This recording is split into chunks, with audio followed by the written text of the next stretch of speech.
Ok. Olá pessoal, bem-vindos a mais uma aula de Teoria Geral do Estado. Hoje nós vamos falar sobre Estado de Direito, né, que é uma configuração bastante específica do Estado moderno. Ele faz parte do conceito, faz parte de toda a discussão daquilo que nós chamamos de Estado moderno. Então ele se insere nessa nossa parte inicial do curso, em que nós estamos estabelecendo as premissas, os parâmetros fundamentais do Estado. Não do Estado em geral, não de todo tipo de Estado, mas fundamentalmente do Estado que nós conhecemos, que é o Estado brasileiro, né? O Estado onde nós vivemos. Vamos lá, o que é o Estado de Direito? O Estado de Direito ele é um conceito político pensado por uma nova realidade política e que sucede o Estado policial. Ele subjuga o governo e estabelece a vontade geral, que é uma vontade legal, a verdade, né? A vontade do povo expressa através do poder do Estado, mas limitada por regras claramente estabelecidas. Então todos os campos, todos os ramos de atuação do Estado deverão seguir algum tipo de limitação legal, e essa limitação legal tem como objetivo tornar a vida na nossa sociedade uma vida efetivamente livre, onde o direito do cidadão esteja efetivamente assegurado. Portanto, o Estado de Direito não é um Estado onde há direito, mas sim onde o direito efetivamente prevalece. O Estado de Direito seria aquela situação em que o direito do cidadão efetivamente é expresso não apenas nas leis escritas, mas no modo de agir do Estado. Ok?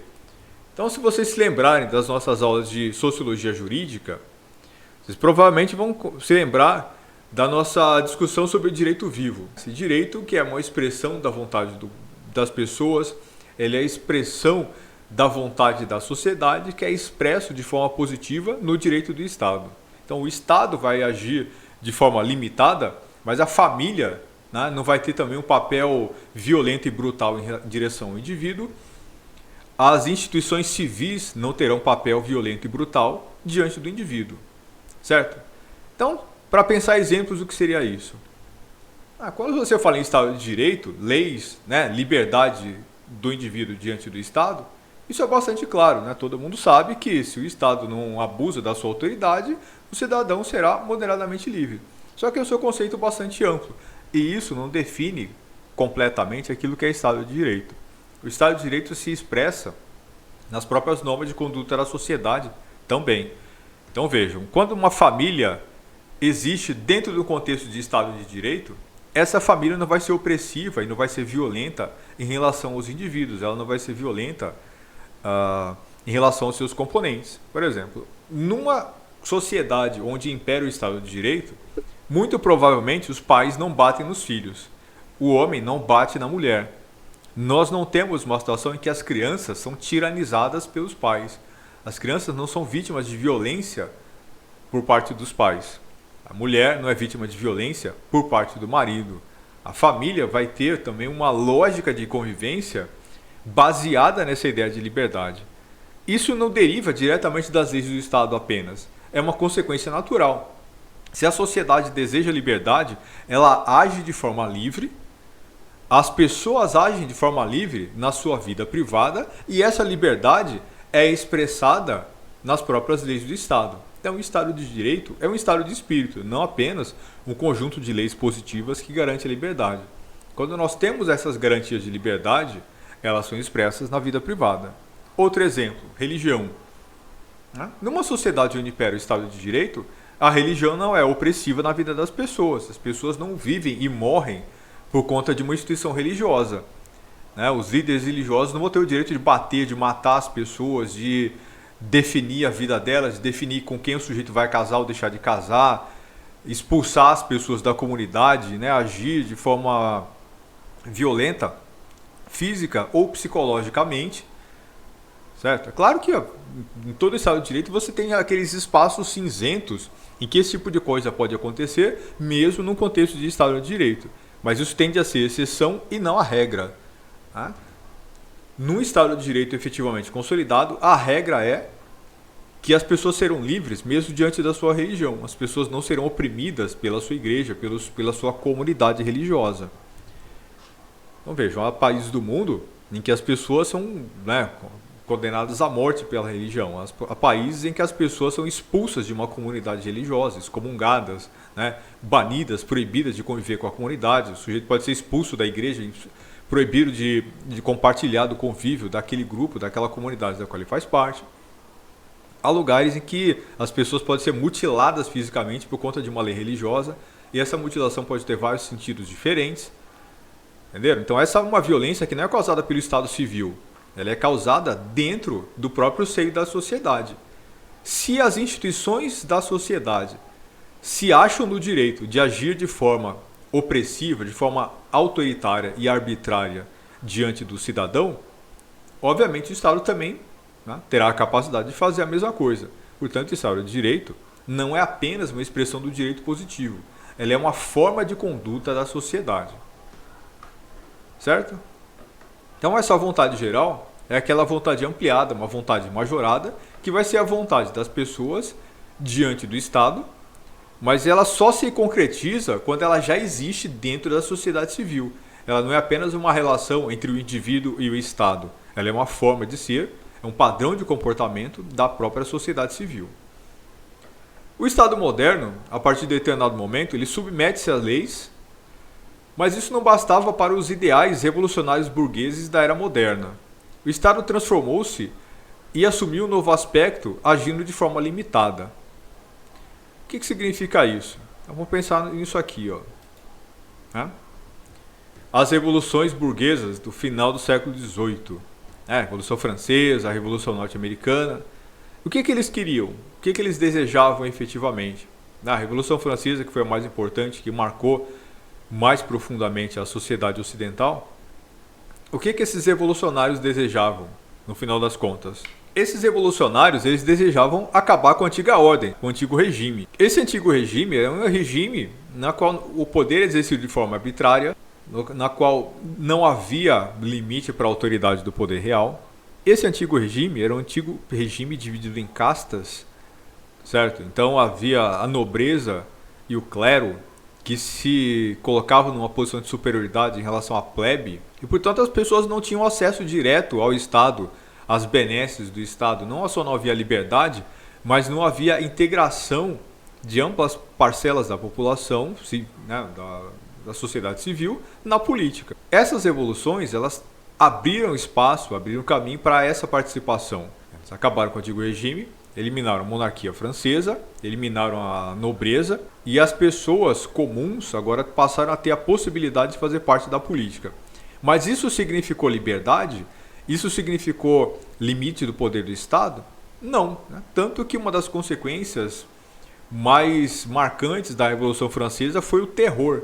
Os revolucionários começaram a exterminar, começaram a matar todo mundo que discordava da Revolução, e com isso eles estabeleceram um regime aterrorizante, chamado terror, em que uma quantidade enorme de pessoas foi morta, cabeças foram decepadas, a guilhotina, que ganhou forma nesse momento histórico, que entra no nosso cenário político a partir desse contexto revolucionário, ela vai ser o principal símbolo da Revolução Francesa, ou um dos principais símbolos da Revolução Francesa.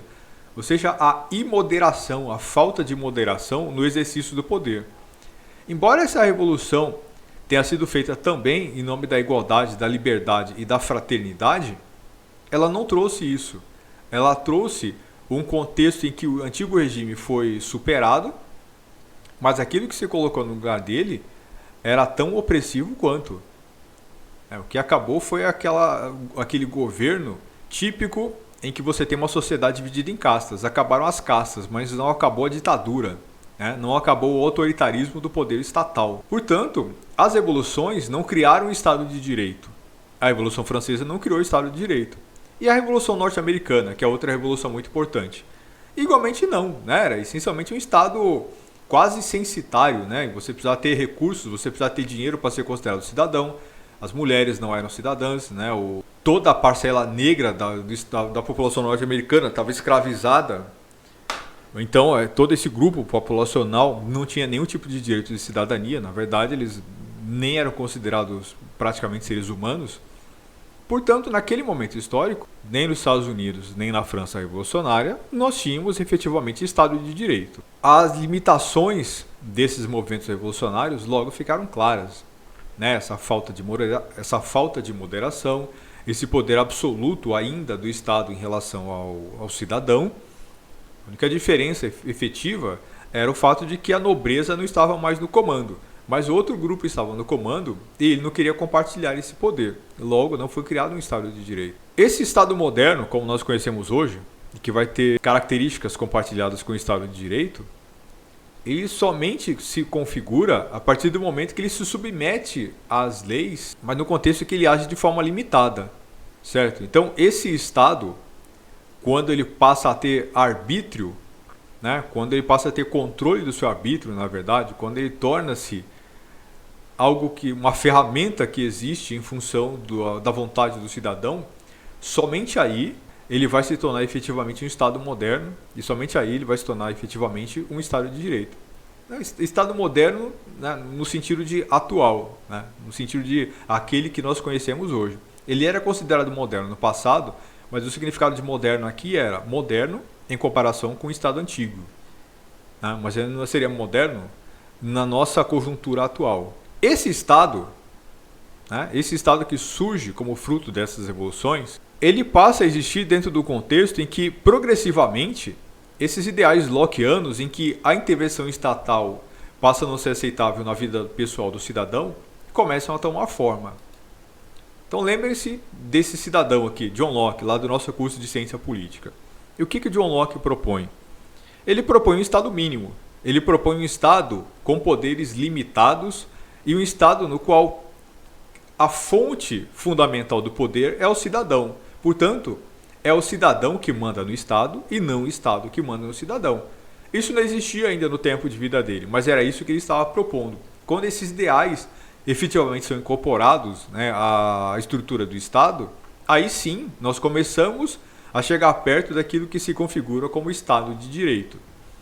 Embora mesmo John Locke pensava também esse Estado limitado, na qual a intervenção do poder estatal na vida privada, na vida do cidadão, ela é muito limitada, esse Estado estava longe de ser também um Estado democrático como nós conhecemos hoje, ou como nós o entendemos hoje. Porque vejam, o John Locke não fazia crítica da escravidão, para ele a escravidão era a coisa mais tranquila do mundo, ele não tinha nenhuma pretensão de que as mulheres, por exemplo, pudessem ter direito a voto, mas isso é uma coisa típica dos seus contemporâneos. Mas outro ponto muito importante é, ele acreditava na ideia de que somente pessoas com determinado nível de renda poderiam ser consideradas cidadãs. Ou seja, a cidadania, o direito a essas liberdades democráticas, o direito de fazer parte de um Estado de Direito, somente estava assegurado para pessoas que possuíam renda elevada. Pobres, né, os miseráveis, não podiam fazer parte desse Estado. Então esse Estado que o John Locke propõe, embora fosse um Estado mínimo, embora fosse um Estado em que o poder das instituições ele é controlado e é o indivíduo que conta, esse Estado não era um Estado inclusivo ou não era um Estado generalista. Somente poderia fazer parte desse Estado, na perspectiva do John Locke, uma certa parcela da população. Esse Estado não era para todos, ele era só para alguns. No Estado que nós vemos hoje, essa ideia, né, elimina qualquer perspectiva de Estado de Direito. Certo? Então vejam, aquilo que nós chamamos de Estado de Direito é a evolução de uma série de conceitos políticos que existiram ao longo do tempo e eles vão se transformando e se adaptando a uma nova realidade social e política até que no nosso momento atual eles assumam essa configuração de ser um Estado generalista, universalista, que não aceita a exclusão de minorias. Certo? Então, o Estado, segundo John Locke, deveria ser esse Estado mínimo no qual o cidadão manda, né, nas instituições, mas ele não era um Estado democrático na forma como nós entendemos hoje. O Estado, para o John Locke, ainda era um Estado altamente excludente. E veja que coisa interessante. Não, o John Locke, ele fala, só para retomar aqui muito brevemente o contexto da lógica contratualista presente na obra desse autor, ele fala de um estado de natureza que era anterior à criação do Estado Civil, né? Hipoteticamente teria havido esse estado de natureza. Nesse estado de natureza já havia vida pública, né? Pública não, já havia vida civil, a sociedade civil estava organizada, já havia família, já havia propriedade, já havia praticamente todos os elementos que estão presentes na nossa sociedade atual, menos um, que era o Estado. Esse Estado ainda não existia porque não havia sido criado, não havia necessidade disso, no contexto em que as pessoas já viviam em relativo estado de tranquilidade. Mas havia certos problemas que a sociedade civil não conseguia resolver sozinha e ela precisava lidar de forma legítima com a violência. Então, por exemplo, se alguém invade a minha casa e me rouba, como é que eu me protejo? Eu posso matar essa pessoa, mas e se eu identifiquei o meliante, né, tentando entrar pelo portão da minha casa, e aí o que eu faço? Eu dou um tiro, eu mato a pessoa porque está tentando, né, pisar no meu terreno, ou eu prendo? Como é que eu faço isso? Quem é que decide se a pessoa vive ou morre? Quem é que decide quanto tempo ficar preso, se vai ser preso ou não? Qual que será a punição? A sociedade civil não tem condição de fazer isso sozinha. Ela precisa de uma instituição acima dela que esteja em posição de igualdade em relação a todas as pessoas, para que essa instituição possa criar leis e regras que submetam a todos igualmente, para que a justiça pode ser distribuída de forma igual entre todas as pessoas, né? E isso vai dar o tratamento justo a todo cidadão em relação a essas questões legais e penais. Para isso serve o Estado. Portanto, John Locke, apesar de estar propondo a criação de um Estado mínimo, mas o Estado lockeano é essencialmente um Estado policial. Não um Estado policial no sentido de que é um Estado opressivo, um Estado em que a polícia é a sua face principal, a sua face maior, violando as pessoas, impondo a vontade do poder, mas é policial no sentido de que a função do Estado é essencialmente distribuir essas regras, distribuir essas leis, né? Fazer com que a segurança pública, fazer com que a garantia da propriedade, a garantia do direito à propriedade esteja efetivamente assegurado. Então, é um Estado mínimo, mas o Estado lockeano é um Estado policial. É um Estado em que, quando ele age em relação ao cidadão, a face fundamental dele também é a face da força. O ponto é, ele faz isso dentro de regras, dentro de parâmetros. Ele não faz isso de forma completamente arbitrária. A face, portanto, do Estado é a face policial. A diferença fundamental aqui é que esse poder não é exercido de forma arbitrária. Originalmente, a ordenação do poder protegeu o cidadão da violência e arbitrariedade surgida no seio da própria sociedade. O Estado de Direito ele é uma forma de proteção em relação à arbitrariedade cometida pelo próprio Estado em relação aos seus cidadãos. O que seria isso aqui? Como é que nós podemos falar sobre isso de uma forma que retome a conteúdos que nós já conhecemos? Vamos pensar nesse cidadão aqui, né? Thomas Hobbes, também lá do nosso curso de Ciência Política. Thomas Hobbes propõe a criação de um Estado civil que tem como objetivo limitar a violência cometida dentro da própria sociedade, né? Você elimina o estado de guerra de todos contra todos, criando um Estado que vai submeter o indivíduo e eliminar essa violência. A mesma coisa o John Locke pensava. A questão é, segundo Thomas Hobbes, o Estado deveria fazer isso na porrada, né? Usando a maior quantidade possível de força e de violência. Ao propor isso, o Thomas Hobbes está propondo que o exercício do poder por parte desse Estado não deve ser limitado. Portanto, o Estado não deve satisfações ao indivíduo. No caso lockeano, sim. Para Hobbes, não. Então, o Estado hobbesiano ele acaba com a violência cometida no seio da própria sociedade. No caso lockeano, o Estado também acaba com essa violência. Só que, por princípio, o Estado que o Locke propõe já vai ser esse Estado aqui que protege o cidadão em relação ao seu próprio arbítrio.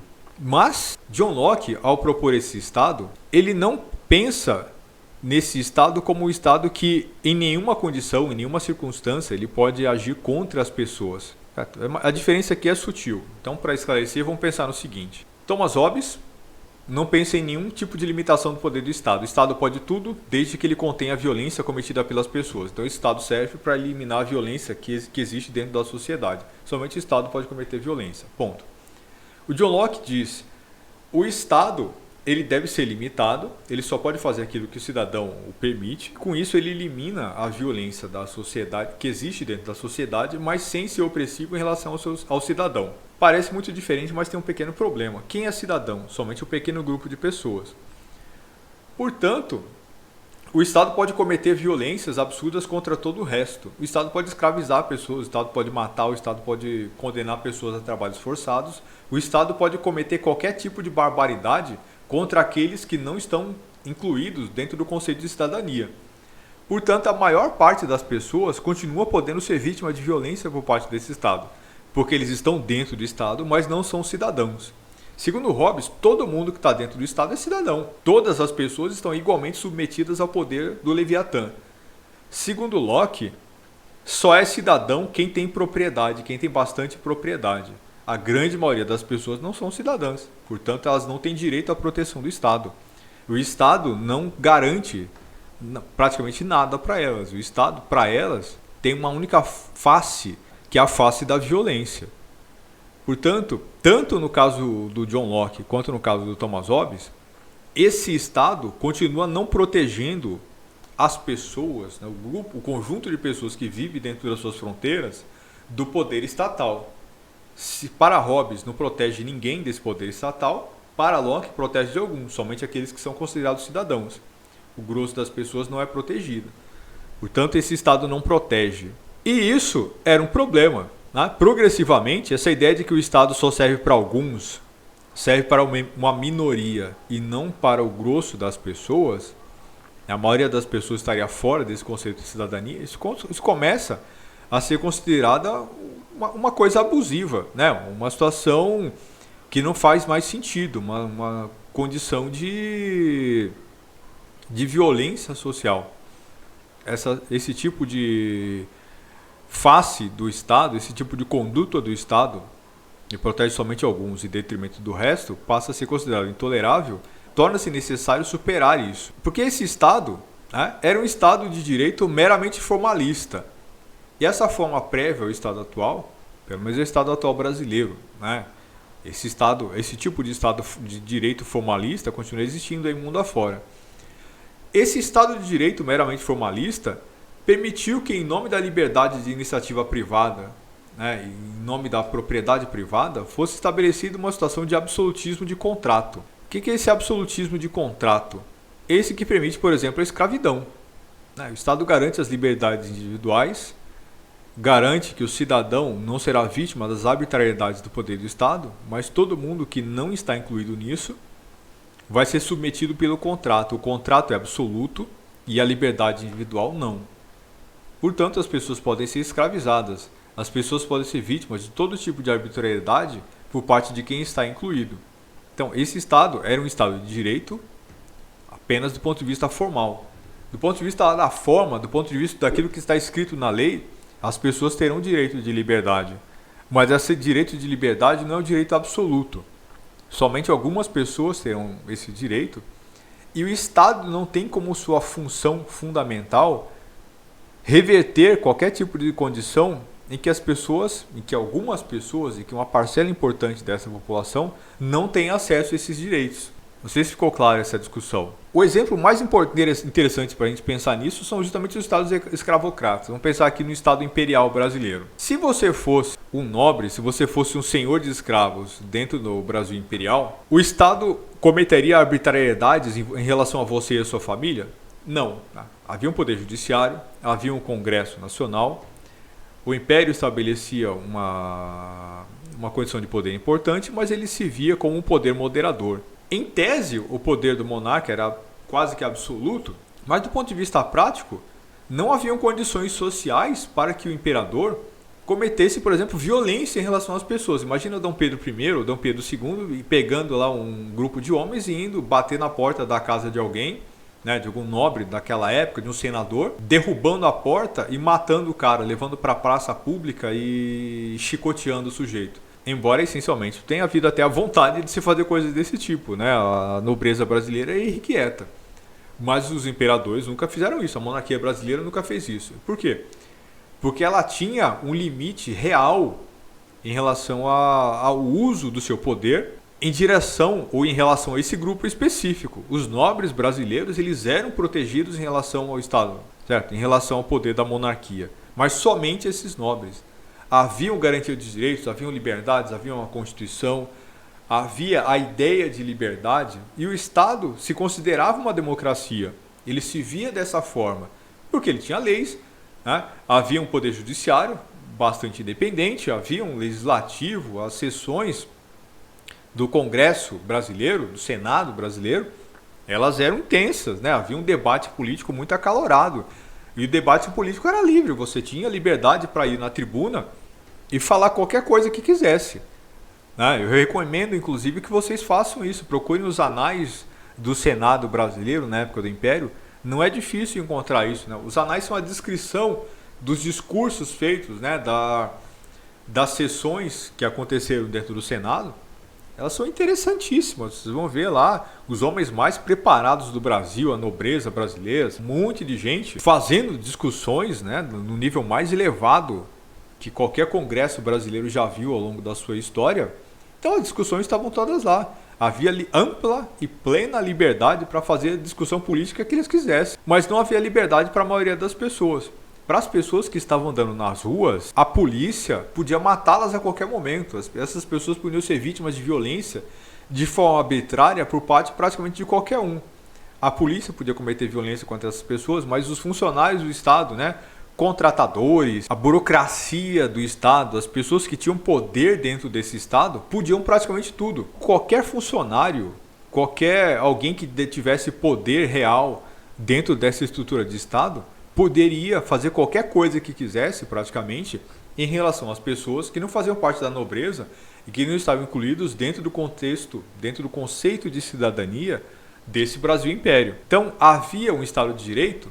Não, né? Não havia um Estado de Direito porque não havia a sensação de liberdade por parte das pessoas que andavam pelas ruas do Brasil. Por exemplo, é engraçado quando a gente vê pessoas falando da monarquia, né? Volta à monarquia, né? Como se fosse o período mais maravilhoso da história do Brasil, né? O período que as pessoas eram livres, o período que tudo era bonito, tudo era isso e aquilo.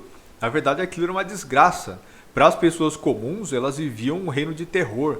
As pessoas viviam uma incerteza total o tempo todo. Portanto, o que significa, do ponto de vista prático? Só lembrando aqui, só relendo aqui o parágrafo anterior, então vejo que tá lá na última linha também a Companhia das Índias, né, que é um exemplo que eu queria mencionar, é outra condição muito parecida. Países como a Inglaterra, a Holanda, que tinham impérios coloniais, elas criavam essas companhias para exploração de territórios ultramarinos, né, a Companhia das Índias Orientais, Companhias das Índias Ocidentais, né, eram mega companhias, eram algumas das empresas mais capazes de projetar poder que a história da humanidade já viu, foram algumas das empresas mais ricas de todos os tempos, algumas das maiores empresas de todos os tempos, mas elas tinham direito a tudo praticamente. Essas companhias eram praticamente mini-estados nos lugares em que elas atuavam. Portanto, elas tinham o direito contratual de fazer praticamente qualquer coisa que elas quisessem. Não na metrópole, mas nesses terrenos coloniais, né? Nas regiões coloniais. Nas regiões coloniais, embora em tese elas fizessem parte de um reino, né, que garantia bastante liberdades, a Holanda, a Inglaterra desse período, elas tinham relativa liberdade para o seu cidadão, principalmente a Holanda, mas só na metrópole. Se você vai lá para a Indonésia, na região da Bavária, né, que eles colonizaram, eles destruíram a antiga cidade, capital do país, né, Jacarta, derrubaram tudo, refizeram uma outra cidade usando o mesmo modelo europeu, né, com a mesma estrutura de ruas gradeadas e aquela coisa toda, e chamaram de Bavária. Né? Então não era nenhuma...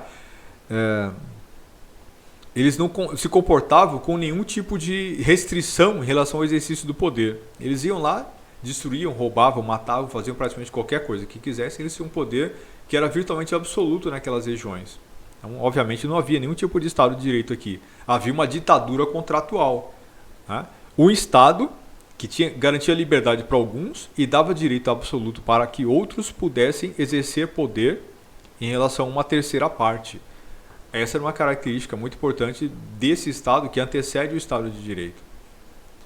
Então, quando nós pensamos em Estado de Direito, do ponto de vista prático, o que significa isso? Que características fundamentais nós poderíamos dizer que servem para definir aquilo que seria um Estado de Direito? Nós podemos falar em duas características fundamentais. Primeiro, no Estado de Direito, há proteção às garantias individuais. O Estado tem poder limitado e garante efetivamente as liberdades individuais. Segundo, a limitação efetiva do arbítrio do poder estatal. Portanto, a limitação do poder do Estado, o exercício do poder do Estado existe com base em regras fundamentais. E, obviamente, como consequência do primeiro e do segundo tópicos, esse poder estatal, ou essa liberdade individual, esse limite do arbítrio do poder estatal, precisa se estabelecer, se estender em relação a toda a população, e não apenas uma parte. Então, numa condição em que há garantias às liberdades individuais e que a limitação do arbítrio do poder do Estado, que o poder do Estado é limitado, ele segue regras, né? Aí sim nós vamos ter o Estado de Direito. E como eu já falei lá no começo da aula, aí nós podemos encerrar voltando para aquele tópico inicial. Se isso é verdade, se o Estado age dessa forma, né, protegendo as garantias individuais e age de forma limitada, então a sociedade também será assim, a sociedade também terá essas características. As pessoas terão uma sensação de liberdade ao caminhar pelas ruas e as instituições da sociedade civil irão se comportar também dessa forma, desde a família até todas as outras associações, os partidos, as igrejas, né, os clubes, as empresas. As empresas não vão se comportar de forma absoluta e autoritária em relação ao seu trabalhador, né? O trabalhador não vai apanhar na cara, né, porque chegou atrasado. O chefe não pode bater no funcionário. Mas no Estado, onde não há Estado de Direito, ou numa sociedade onde não há Estado de Direito, não há garantias reais a essas liberdades individuais, é perfeitamente possível você ouvir falar de situações em que um funcionário apanha do patrão. Certo? A nossa região aqui mesmo, Rondônia, é uma região em que aconteceu muito isso. Eu ouvi uma história um tempo atrás de um senhor amigo meu aqui, que ele era fiscal da saúde na região. Não lembro exatamente o que ele fazia. Acho que trabalhava aquilo que viria a ser a Anvisa aqui, não sei. Eu sei que ele trabalhava no posto ali na fronteira do estado. E uma vez ele estava fazendo uma vistoria ali no ônibus, né, vendo se as pessoas tinham tomado vacina, parece que ia vacinar, uma coisa assim. Aí ele viu um grupo de pessoas que tinham vindo para trabalhar, né, tinha vindo lá de não sei da onde, do Nordeste ou do Sul, e tinha muita gente acorrentada no ônibus. Essas pessoas estavam com correntes no ônibus indo trabalhar. Ou seja, o contratador acorrentou pessoas no ônibus para que elas não fugissem no meio do caminho, para que elas chegassem efetivamente aqui para trabalhar aqui na nossa região. É isso, né? No momento que isso aconteceu, o Brasil não era um Estado de Direito, o Brasil era uma ditadura ainda, fazia bastante tempo. Então vejo as consequências disso. Numa ditadura, não é só o Estado que age de forma opressiva em relação ao cidadão. A própria sociedade assume essas características. Se o Estado não é um Estado de Direito, a sociedade não é uma sociedade de direito. Eu também conheço vários exemplos, né, antigos aqui de gente, de funcionários que foram, né, vítimas de violência, nego que era chicoteado, gente que era assassinado, executado aqui por motivos torpes, né? Então isso era uma coisa bastante comum. Então o próprio empregador poderia fazer isso. Então todos os elementos da sociedade civil eles são transformados conforme muda essa relação com a ideia de liberdade e com as garantias individuais. Ok? Então toda vez que uma sociedade começa a questionar as garantias individuais, a liberdade, né, o Estado de Direito, nós vemos aqui um problema institucional muito sério, né? Quando o Estado está em crise e o Estado questiona ou ele não garante a liberdade individual, ele não limita o exercício do seu poder, a sociedade em geral tem características que são muito parecidas. Portanto, Uma característica absolutamente fundamental do Estado brasileiro, tanto quanto as outras que nós já discutimos e vamos discutir em aulas posteriores, é essa da liberdade fundamental para o cidadão. E onde isso está definido fundamentalmente? Do ponto de vista institucional, onde está configurada essa garantia da liberdade? Nós vemos isso na nossa Constituição de 88. Né? Lendo lá desde a sua parte inicial, da primeira até a última página, nós vamos ver a celebração dessas garantias fundamentais. Exercício limitado por parte do poder do Estado e proteção às garantias individuais do começo ao fim. Né? Desde a sua parte inicial, desde os seus preâmbulos, passando pelos seus estatutos, até seus momentos finais. Ok? Então era isso, pessoal, que eu queria discutir com vocês hoje.